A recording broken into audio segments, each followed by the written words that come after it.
Today we're looking at Elijah in the wilderness. Perhaps it's here that we most of all feel Elijah was a man like us, because we know what it is sometimes to lose our way. It's interesting, he ran into a literal wilderness, but those words sometimes carry more meanings. Like Judas went out, it says, and it was dark. I'm sure it means more than it was literally dark. He went out into darkness. Elijah's gone out into the wilderness, and really he's lost his way, sadly. We looked at how he got there perhaps last time. I want to see how the Lord dealt with him. It was incredibly kind and merciful. First thing I see is that he lets him sleep. You know, sometimes we rush to spiritual answers to our problem. We want to cast out demons or go for special therapeutic kind of counsel.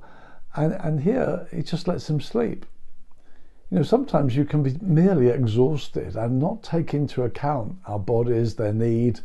We don't take a Sabbath rest. We sometimes just are weary, exhausted.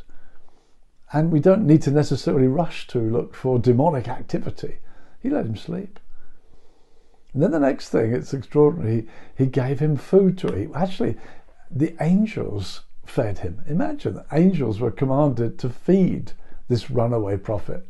It's interesting, when he was being utterly obedient to God, angels were not sent.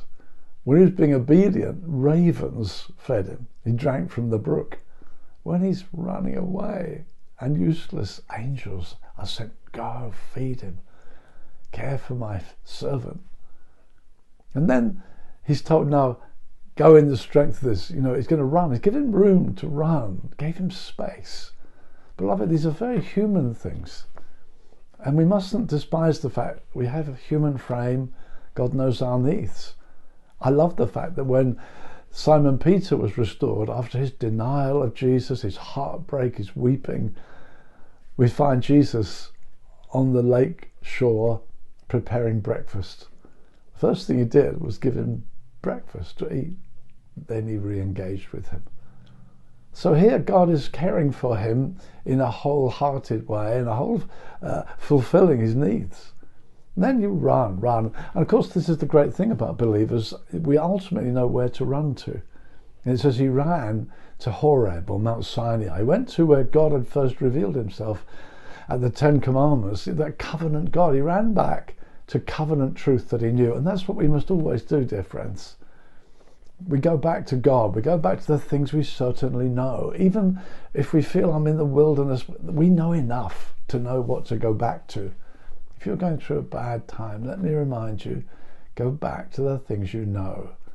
It's knowing things that make such a difference for us. Knowing he is God, knowing he's for us. So he ran back to the things he knows, and when he gets there, God draws near to him and says, what are you doing here, Elijah? And in doing that, he's giving him back his title and his responsibility. Maybe we'll just finish with this today, because when you get very low, you feel anonymous, you feel worthless, you kind of deny who you are. You feel, I'm just a waste of time. And we've all been there at some time or another. And the very first thing is, what are you doing here, Elijah? His very name, Elijah, the Lord is God. You do have a name. You do have an identity. You are a person that God knows, and you know him. And he first of all invites you back into fellowship with identity. Simon, son of Jonah, do you love me? It's right back to fellowship, back to who you are. He knows you. He knows your name. You know these things. He's going to draw him right out of his wilderness. We'll look more at it in a couple of days. But let's know this first of all. You know where to run. Run back to him. He will meet with you. He will restore and reinstate. God be with you.